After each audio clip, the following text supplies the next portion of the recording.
मैं कह रहा हूं जो चुनाव हुए बंगाल में वो तो उस वक्त जिस तरह से केसेस बढ़ने शुरू हुए थे, बीच में ही तमाम पार्टियां उस समय कर रही थी चुनाव की रैलियां, लेकिन बीच में ही चुनाव आयोग को सबने गालियां देनी शुरू कर दी थी। मैं ये कह रहा हूं कि आज जो लोग चुनाव आयोग को गालियां दे रहे थे कि चुनाव क्यों करवा दिए बंगाल में विधानसभा चुनाव, आज कह रहे हैं कि चुनाव क्यों नहीं करवा रहे। ये डबल स्टैंडर्ड संविधान के लिए सर, वो संविधान की बात कर रहे हैं। संविधान ये कहता है कि कोई भी निर्वाचित पद 6 महीने से ज्यादा खाली नहीं होना चाहिए। किसी और को बना देना, उसमें कौन सा है? संविधान की ममता जी रहेंगी। खैर, मैं चुनाव हारने के बाद भी देखिए, आदरणीय राम कदम साहब बहुत ही जागरूक विधायक हैं महाराष्ट्र के।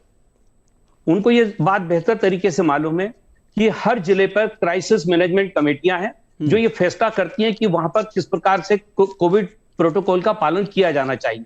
इसी प्रकार से राज्य स्तर पर 19 सदस्यीय एक समिति है जो ये फैसला करती है। उन लोगों की रिपोर्ट के आधार पे, जिले से जो रिपोर्ट आती है उसके आधार पे वो फैसला करते हैं कि हमको क्या करना चाहिए।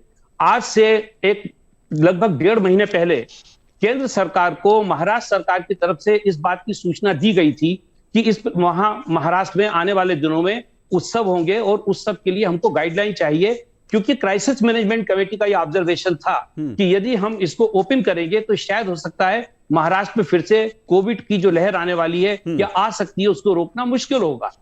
उसके आधार पर जो अभी आदरणीय तिवारी जी ने जो पत्र बताया है, उस आधार पर भारत सरकार के जो स्वास्थ्य मंत्री हैं उन्होंने निर्देशित किया महाराष्ट्र सरकार को कि आप वहां पर ये काम नहीं कर सकते, आप इस पे बंदिश लगाइए।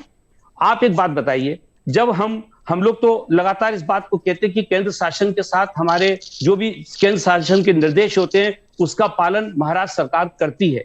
अगर हम करते हैं तो आदरणीय राम कदम साहब जिनकी सरकार केंद्र में बैठी हुई है ये आपत्ति लेते हैं। मेरा निवेदन कदम साहब से यह है कि इस मामले में एक डेलीगेशन लेकर आदरणीय प्रधानमंत्री जी या अमित शाह साहब से जाकर ये मिले तो शायद बेहतर होगा। दूसरा एक सवाल, एक मिनट सर,